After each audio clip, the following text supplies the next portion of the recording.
ನಾನು ಏನು ಮಾಡ್ಲಿಲ್ಲ. ನಿನ್ನೆ ಅವ್ರ ಮನೆಗೆ ಹೋದ್ನಾ, ಆ ನಮ್ ಮಾವ ಇದಾನಲ್ಲ, ನಾನು ಕಂಡ್ರದ್ ಎಷ್ಟು ಪ್ರೀತಿನೋ ಏನೋ.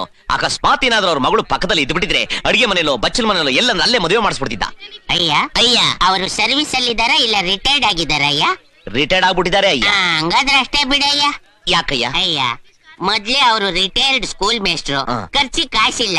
ಯಾವನಾದ್ರೂ ಬಕ್ರನ್ಗೆ ವರದಕ್ಷಿಣೆ ಇಲ್ದೇನೆ ಅವ್ರ ಮಗಳನ್ನ ತಳ್ಬೇಕು ಅಂತ ಕಾಯ್ತಾ ಇದ್ರು. ನೀನ್ ಸರಿಯಾಗಿ ಬಕ್ರನ್ ತರ ಸಿಗಾಕೊಂಡ್ಬಿಟ್ಟಿದ್ಯಾ.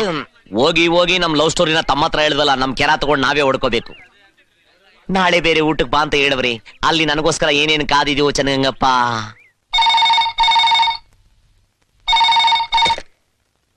ಹಲೋ ಅಪ್ಪ, ಅದೇ ನಾನ್ ಹೇಳಿದ್ದಲ್ಲ ಕುಮಾರು, ನಾಳೆ ಸವಿತಿ ನೋಡಕ್ ಬರಬಹುದು. ಏನಮ್ಮ ನೀನ್ ಹೇಳ್ತಾ ಇರೋದು? ಇವತ್ತೇ ಬಂದಿದ್ರಮ್ಮ. ಹಾ, ಬಂಗಾರ ಅಂತ ಹುಡುಗ. ಸವಿತು ನೋಡಕ್ ಆಗ್ಲಿಲ್ಲ, ಊರ್ಗ್ ಹೋಗ್ಬಿಟ್ಟಿದ್ಲಲ್ಲ. ಸ್ವಲ್ಪ ಕಪ್ಪು ಆದ್ರೇನು, ಕಪ್ಪು ಕಸ್ತೂರಿ ಅಲ್ವಾ. ನಾಳೆ ಮತ್ತೆ ಬರ್ತಾರಂತೆ. ಒಳ್ಳೆ ವ್ಯಕ್ತಿ. ಗಡ್ಡ ಇಲ್ದಿದ್ರೆ ಇನ್ನೂ ಚೆನ್ನಾಗ್ ಕಾಣ್ತಿದ್ರು. ಗಡ್ಡನೂ ಇಲ್ಲ, ಯಾತ್ರದೂ ಇಲ್ಲ. ಒಳ್ಳೆ ನೀಟಾಗಿ ಶೇವ್ ಮಾಡ್ಕೊಂಡ್ಬಿಟ್ಟಿದ್ರಮ್ಮ. ಈ ವಿಚಾರವಾದಿಗಳೇ ಇಷ್ಟು. ಹುಡುಗಿಯರ ವಿಷಯದಲ್ಲಿ ಆಚಾರ ವಿಚಾರ ಎಲ್ಲ ಬಿಟ್ಬಿಡ್ತಾರೆ.